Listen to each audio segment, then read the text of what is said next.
He ran into a slowpoke in the fast lane, so he kept flashing his lights to hurry them along, but it was like the other driver couldn't hear him. Still driving at a relaxed pace, his wife Mary saw the cars were too close, and gestured not to tailgate. To avoid a sudden accident, Jack pretended to follow her advice, but he couldn't swallow the frustration inside. He joked with the two kids, saying the driver ahead was either a newbie, or just an old-timer. They were laughing when suddenly, the car in front braked hard. Luckily Jack reacted fast, and avoided a collision. Твою ж мать, черт! Afterwards he honked to vent, but the car in front slowed down again. Soon an opening appeared on the right lane. Cars behind overtook Jack. Jack watched anxiously, and seized the chance to switch lanes, while passing the car ahead. He glanced inside on purpose, and saw the driver's angry face. Jack made a cheeky gesture back, then slammed the gas and sped away. Mary said that was rude, but Jack didn't care. He figured at his speed, they couldn't catch up. Soon they stopped at a service area for gas. Jack went to the bathroom and came out, and noticed the same driver tailing them, lecturing loudly to his wife and kids about road safety. Jack knew this was aimed at him, so he sent his family away, and asked the man what he wanted. The man told Jack to apologize immediately. Jack's blood boiled. The other driver braked first. Why should I apologize? Drivers like you shouldn't even have a license. With that he drove off again, but not far down the road. Jack noticed the man was still behind, trying to hide in traffic. As he swerved slowly, the man revealed his true intention, clearly coming after him. Jack kept quiet, afraid of scaring his family. At an intersection, he waited for the red light then floored it, leaving the van far behind. Soon Jack's little trick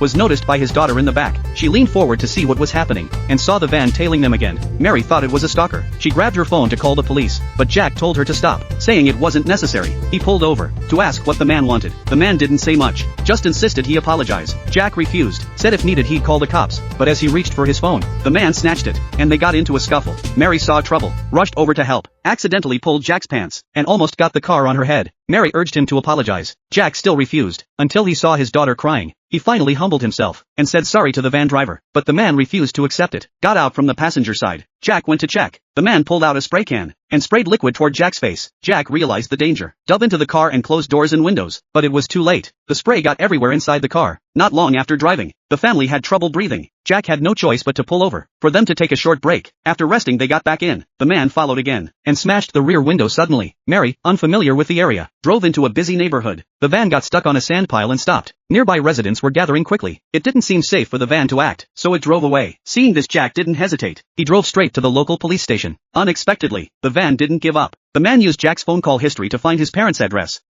Jack ran to the police to report it. To prove it was real, he showed the van's license plate, but because it had been so urgent at the time, his wife only wrote down part of the number, and the phone was still in the man's hands. So Jack called it. The man heard his voice, and immediately hung up. The police didn't have enough evidence, so they sent a patrol car to escort Jack to his parents' house. Even so, seeing the van on the way, he broke out in a cold sweat. The two kids were crying loudly. In fact, the van driver had already found Jack's parents. He claimed he found a phone on the road, and had to return it to his son in person. The mother thought it was a kind stranger, and invited him inside. But once inside the man said if kids make mistakes, shouldn't the parents be responsible? The mother felt confused, and tried to get him out. The man then locked the elderly couple in the bathroom. Not long after Jack arrived safely, seeing no white van nearby, he signaled the police they could leave. Inside Mary didn't see her parents. She thought they were sleeping upstairs, so she sent the two kids to check. Through the door crack they saw their parents were locked in the bathroom. Mary couldn't open the door, so she called Jack for help. As Jack reached the second floor, the man appeared, and sprayed a harmful liquid at his face.